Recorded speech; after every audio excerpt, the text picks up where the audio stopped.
On December 6th, President Trump's words shook the world. He recognized Jerusalem as the capital of Israel, and whether he knows it or not, fulfilled his part in a frightening biblical prophecy. Because according to the final chapters of the Bible, our country and every American citizen are about to face its greatest tribulation. Only the church leaders know the true meaning of this biblical prophecy that is encrypted in the writings of 4 ancient prophets, inspired to send a warning across the centuries to all true Christians and patriots. Therefore, before watching this documentary, be forewarned. You are about to see how all the world's leaders and their armies are silently playing their part in the lead up to the greatest and darkest event in human history. An event that may leave 290 million Americans dead in its wake. Once you witness the chilling evidence of the words of our Lord coming true, there is no turning back. It will simply be impossible for you to go about your daily life like you used to before knowing the truth. But take comfort, for it is God's will that you are here now, so that you may have the time to prepare, and maybe grant you salvation from all the wickedness of our times. And if you're feeling skeptical right now, let me ask you one question. Who would have thought 70 years ago that the Jewish people would have a country to call their own? Only those who read Ezekiel chapter 37. That is what the prophet wrote 2,700 years ago. The hand of the Lord was on me, and set me in the middle of a valley. It was full of bones. Then he said to me, "These bones are the people of Israel, my people. I will take the Israelites out of the nations where they have gone. I will gather them from all around and bring them back into their own land. I will make them one nation in the land on the mountains of Israel." Word by word, the prophecy made by Ezekiel came true. In 1947, the nation of Israel was born after the horror of the Holocaust, symbolized by the Valley of Bones. Scattered for more than 2,000 years, the Jewish people come from all over the world into this new state and made it an economic and military power. Yet, it was not whole. Israel needed Jerusalem to become its rightful capital again, and that only happened with the support of President Trump. However, to the north of Israel, other biblical prophecies have come true. The prophets Isaiah and Jeremiah write about this Syrian civil war. This is what the prophet Isaiah says: "Damascus will no longer be a city, but will become a heap of ruins." And these are the words of Jeremiah: "Damascus has become feeble. She has turned to flee, and panic has gripped her. Anguish and pain have seized her. Surely her young men will fall in the streets." For 5,000 years, the capital city of Syria stood as one of the oldest and most prosperous cities in the world. But the civil war began in 2011 and turned it into a ruin. Not only do the prophets talk about the war, but also the refugee crisis and the deaths of its men fighting for one side or the other. The army of Syrian dictator Bashar al-Assad has been fighting the rebels backed by the United States, Israel, Turkey, Jordan, and Saudi Arabia, and ISIS terrorists. In 2015, Bashar al-Assad was at the brink of total defeat. Yet exactly at that time, another biblical prophecy was fulfilled. Ezekiel 38 tells of Russia coming to the border of Israel. The word of the Lord came to me: "Son of man, set your face against Gog of the land of Magog. I will turn you around, put hooks in your jaws, and bring you out with your army. In the latter years you will come into the land of those brought back from the sword, and gathered from many people on the mountains of Israel." One only has to look at the map of the world as it was known at the time of the prophet to understand. To the north of the Caspian Sea, we find the people known as Magog, inhabiting the land known as Rosh. Over time, the ancient name of Rosh became current-day Russia. Twice, Ezekiel says that Magog will bring his armies from the extreme north to the border of Israel. None other than President Ronald Reagan, a devout Christian, said many times he truly believed Russia to be Magog according to Ezekiel. What about the word Gog?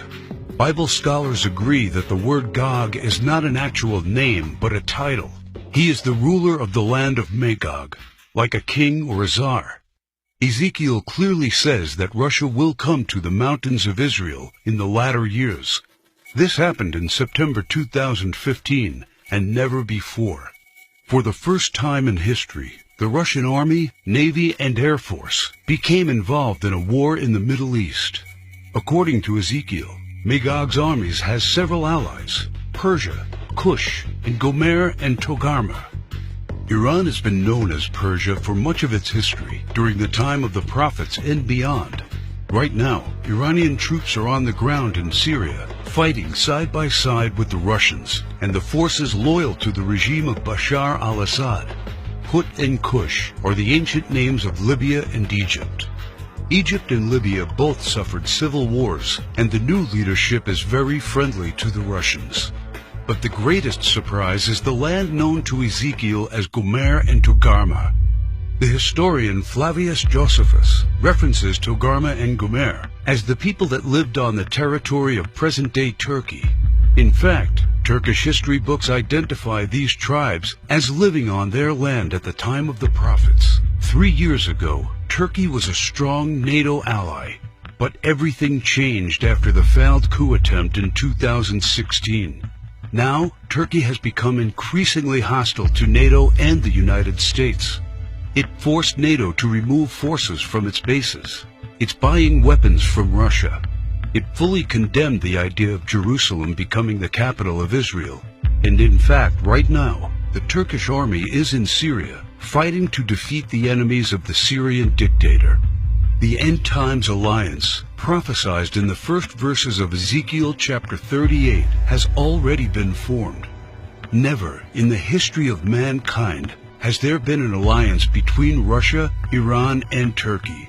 Now, one final prophecy needs to be fulfilled before the start of World War III. We saw how Jeremiah predicted the destruction of Damascus in chapter 49. But there is one more thing he wrote about that has not happened yet. And I will kindle a fire in the wall of Damascus, and it shall consume the palaces of Ben-Hadad. Ben-Hadad is not an actual person, but a title. Just do one simple search online, and you will discover that Ben-Hadad is the ruler of Aram Damascus. While it is clear that Bashar al-Assad is the current ruler of Damascus, Aram is a region in Syria now known as Aleppo. The city of Aleppo was just recently recaptured by the regime of Syrian President Bashar al-Assad with the help of Iran and Russia. And Jeremiah says that soon his palace will be burning. How does this happen? Look no further than the headlines of recent months, and you see time and time again Israel calling for the assassination of the Syrian dictator. Isaiah also writes about the end of Syria's dictator. The fortified city will disappear from Ephraim and royal power from Damascus. This is the spark that ignites World War III. Ezekiel chapter 38 states that 2/3 of Israel will be destroyed in this coming war, and those left in the Holy Lands will face grief and pain and hardship. So what happens to the United States? Will we not help Israel at its darkest hour? To answer this question, we must first find the United States in biblical prophecy. John the Apostle in the book of Revelation and Jeremiah and Isaiah talk about another end-times nation in their writings, a nation called Babylon, or Mystery Babylon. The name is deeply symbolic. Ancient Babylon was a city made great by people who came from all parts of the ancient world, just like immigrants helped make the United States the world's only superpower. And because the prophets didn't know of the existence of the North American continent at the time of the visions, they called it Mystery Babylon. Some say biblical Babylon refers to ancient Iraq. But if that is true, why do the prophets see it as a nation surrounded by waters? O thou that dwellest upon many waters, abundant in treasures, where all who had ships on the sea became rich through her wealth, While biblical Babylon has plentiful access to waters rich in resources, most of Iraq is a desert and has only a narrow stretch of coastline. Why do the prophets talk about pollution when in ancient Iraq there could be no such thing? Thou hast destroyed thy land. I have polluted mine inheritance, and have given them into thine hand. Babylon mounts up to heaven, and descends above the heights of the clouds. These metaphors clearly reference a nation that has discovered flight. It is obvious that Babylon, or Mystery Babylon, can't be ancient Iraq. But the prophets have more to say about this end times nation. Babylon is hailed as a queen among nations, the lady of kingdoms. According to the prophets, Babylon reigneth over the kings of the earth. It is the praise of the entire earth, and an astonishment among the nations. It is a place of great riches, and the merchants of the earth are waxed rich through the abundance of her delicacies. In fact, the prophets say clearly that should something happen to Babylon, all worldwide trade would stop. The merchants of the earth will weep and mourn over her, because no one buys their cargoes anymore. It is the #1 military power, and it's called the hammer of the whole earth. Isaiah in verse 18, chapter 2, talks about how Babylon's beginning would be unique and awe-inspiring. America was created out of the former British colonies, a nation made out of many states just like the prophets foretold. Our ancestors were the first British colonists, and we speak their language. That's the reason why Jeremiah sees England like a mother to the U.S., according to verse 50, chapter 12. More so, the prophets talk about the lion that is on the sigil of the mother of Babylon. England uses the lion as its royal symbol. The last crew the prophets left us is incredibly accurate. The scripture often refers to Babylon as a woman. According to the book of Revelations, she sits atop water and has a golden cup in her right hand and a crown of 7 rays on her head. And the woman which thou sawest in that great city, which reigneth over the kings of the earth. The United Nations, in theory, reigns over all the kings of the earth, and is situated in New York, the great city where you can see the Statue of Liberty. The statue is the most well-known landmark in the U.S., and the symbol of Babylon the prophets are referring to in their clues. So why, then, are they also calling it the Whore of Babylon? The sculptor of the Statue of Liberty was Auguste Bertholdi, a Mason belonging to the Great Masonic Lodge in Paris. Before beginning the Statue of Liberty project, Bertholdi was seeking commission to construct a giant statue of the goddess Ishtar. The Romans also adopted this fertility goddess, but they changed the name to Libertas in Latin, Liberty in English. Libertas is the mythological equivalent of Ishtar. Therefore, the Statue of Liberty is in fact a statue of Ishtar, the Babylonian goddess of fertility, love, and sex. According to the ancient Babylonian rituals, one could only be purified of sin after intercourse with a temple priest or priestess of Ishtar. In return for this salvation, a gift offering was needed. Ishtar was the patron mother of the temple priestesses and priests. She was the mother of what we would call today prostitution. This is why Ishtar was seen by early Christians as the Whore of Babylon. And that is why the Statue of Liberty, the symbol of America, is also called by the prophets the Whore of Babylon.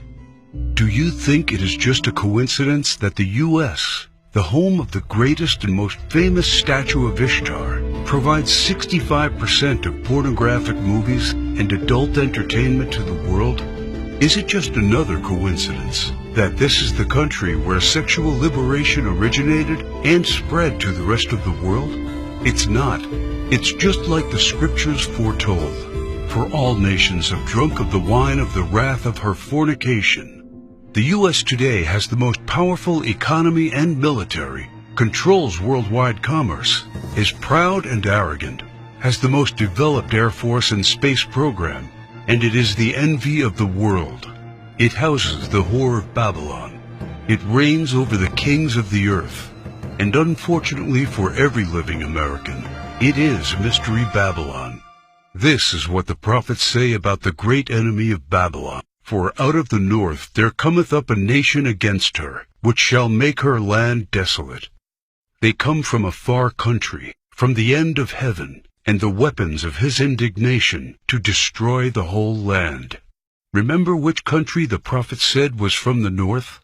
The same country that Ezekiel said will lead a great alliance of nations to the borders of Israel. If war happens, the United States must be the first target. That is why the prophets foretell that at the start of this war, Russia will unexpectedly use a very special weapon, the weapon of indignation, against the whole territory of the U.S., a weapon like which the world has never seen. The Holy Book shows how Babylon will feel the fury of this terrible weapon. This weapon will hit our entire country, and all our defenses will be in vain. Though Babylon should mount up to heaven, and though she should fortify the height of her strength, yet the spoilers come unto her. This weapon paralyzes our military and leaves it almost defenseless. How is the hammer of the whole earth cut asunder and broken? The mighty men of Babylon have forborne to fight. Their might hath failed. The broad walls of Babylon shall be utterly broken, and her high gates shall be burned with fire. She hath given her hand. Her foundations are fallen. Her walls are thrown down, because the spoiler is come upon her, even upon Babylon. And her mighty men are taken. Every one of their bows is broken. And after the attack, Babylon is left silent and in darkness. Sit thou silent, and get thee into darkness, for thou shalt no more be called the Lady of Kingdoms. All three prophets tell of the fall of Babylon, the destruction of the United States of America as we know it. This is not an event that happened to ancient Babylon in the past. History has never recorded the fall of a state or a city in the way described by the prophets. What weapon could silence an entire continent in 1 hour? The world has never seen one until a few years ago, with the creation of the electromagnetic pulse, or EMP. Over and over, think tanks like the EMP Commission, working for the Senate, have warned how this is the greatest and perhaps only real vulnerability of the United States. Yet no administration has done anything about it. We are completely unprepared for what's coming. Every report says the same thing. This event can wipe out 90% of Americans, and all it takes is just one warhead to be detonated above the United States to take us back to medieval times. The lasting effects will destroy society as we know it, exactly as the scriptures predicted. Therefore shall her plagues come in one day, death and mourning and famine. Without hospitals or pharmacies being able to function, people won't be able to take their necessary medication. Without running water, heat, and garbage disposal, diseases will break out. As cars and trucks stop running, market shelves will become empty. Desperate people will become looters, and there will be food riots. There will be no police, no law, no health care, no help. It will all descend into chaos and confusion, a complete collapse of everything we take for granted today. As the prophet Jeremiah says, "And it shall be, when thou hast made an end of reading this book, that thou shalt bind it to a stone, and cast it into the midst of Euphrates. And thou shalt say, Thus shall Babylon sink, and shall not rise from the evil that it will bring upon her. And this is the start of the time of tribulation and sorrows. For then shall be a great tribulation, such as was not since the beginning of the world to this time, no, nor ever shall be." And yet, the prophet shows that there is still hope. But the ones who endures to the end will be saved. The message couldn't be any clearer. The warnings are there so that only the ones who believe the words and warnings of our Lord and prepare will be saved.